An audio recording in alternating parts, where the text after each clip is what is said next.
The Telltale Heart, Part 2 of 3. I kept quite still and said nothing. For a whole hour I did not move a muscle, and in the meantime I did not hear him lie down. He was still sitting up in the bed listening, just as I have done, night after night, hearkening to the death watches in the wall. Presently I heard a slight groan, and I knew it was the groan of mortal terror. It was not a groan of pain or of grief. Oh no. It was the low, stifled sound that arises from the bottom of the soul when overcharged with awe. I knew the sound well. Many a night, just at midnight when all the world slept, it was welled up from my own bosom, deepening with its dreadful echo the terrors that distracted me. I say I knew it well. I knew what the old man felt and pitied him, although I chuckled at heart. I knew that he had been lying awake ever since the first slight noise, when he had turned in the bed. His fears had been ever since growing upon him. He had been trying to fancy them causeless, but could not. He had been saying to himself, "It is nothing but the wind in the chimney. It is only a mouse across the floor." Or, "It is merely a cricket which has made a single chirp."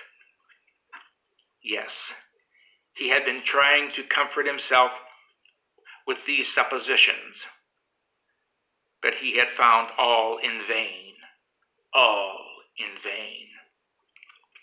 Because death, in approaching him, had stalked with his black shadow before him and enveloped the victim. And it was the mournful influence of the unperceived shadow that caused him to feel, although he never saw nor heard, to feel the presence of my head within the room. When I had waited a long time, very patiently, without hearing him lie down, I resolved to open a very, very little crevice in the lantern. So I opened it. You cannot imagine how stealthily,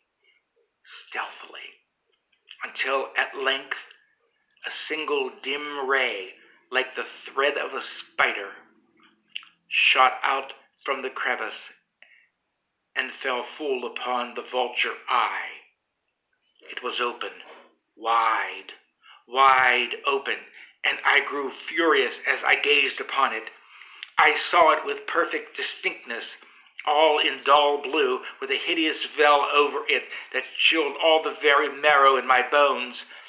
But I could see nothing else of the old man's face or person, for I had directed the ray, as if by instinct, precisely upon the damned spot.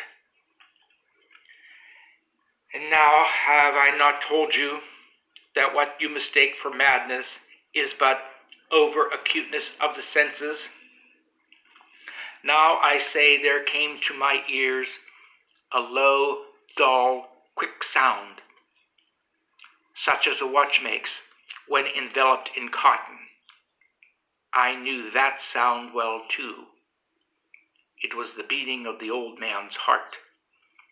It increased my fury, as the beating of a drum stimulates the soldier into courage. But even yet I refrained and kept still. I scarcely breathed.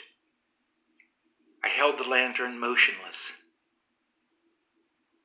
I tried how steadily I could maintain the ray upon the eye. Meantime, the hellish tattoo of the heart increased. It grew quicker and quicker and louder every instant. The old man's terror must have been extreme. It grew louder, I say, louder every moment. Do you mark me well? I have told you that I am nervous. So I am. And now, at the dread hour of the night, amid the dreadful silence of that old house, so strange a noise as this excited me to uncontrollable terror. Yet, for some minutes longer, I refrained and stood still. But the beating grew louder, louder. I thought the heart must burst, and now a new anxiety seized me. The sound would be heard by neighbors. The old man's hour had come. With a loud yell, I threw open the lantern and leaped into the room. He shrieked once only. In an instant, I dragged him to the floor and pulled the heavy bed over him. I then smiled gaily to find the deed so far done.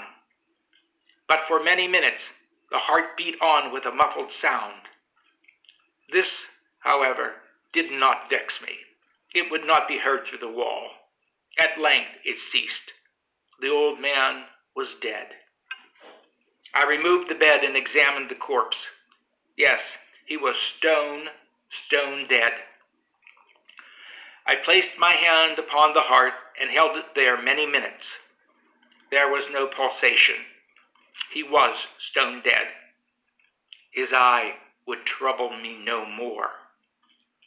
If still you think me mad, you will think so no longer when I describe the wise precautions I took for the concealment of the body.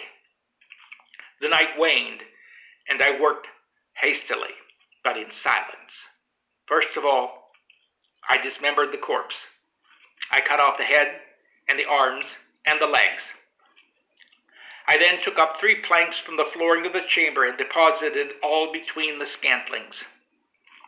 I then replaced the board so cleverly, so cunningly, that no human eye, not even his, could have detected anything wrong. There was nothing to wash out, no stain of any kind, no blood spot whatever. I had been too weary for that. A tub had caught it all. Ha ha ha! End of part 2 of 3.